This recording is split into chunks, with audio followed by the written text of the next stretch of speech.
You say in here that there's criteria that the governor and district health department are going to be using to make that decision. Do we know what that criteria is? I don't know all of the details within that criteria right now, but the hybrid model is really because there's a resurgence of COVID-19. It's a situation where in a classroom, in a grade level, in a building, on a side of town, we've had an immense surge of COVID-19, and we've got to move to more of that hybrid level instruction.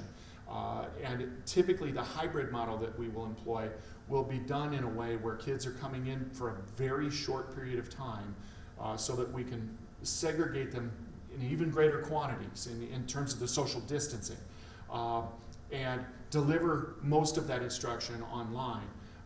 I expect the hybrid model to be employed at some point, but I don't expect anyone to receive instruction on the hybrid model all year long.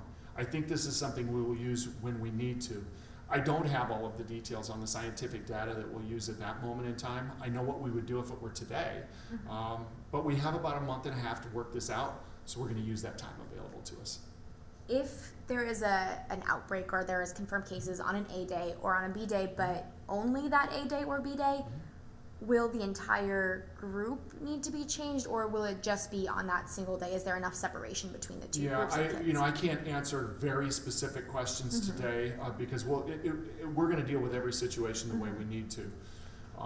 Anytime there's an outbreak, there will be all of the items put in place of study and communication, who's been around whom, cleaning immensely so that we're dealing with all of the surfaces that could have been touched or equipment that could have been used.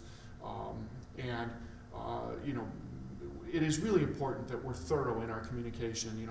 I would hope that people in our community have recognized our attempts at communicating really thoroughly through all of this outbreak since about the middle of March.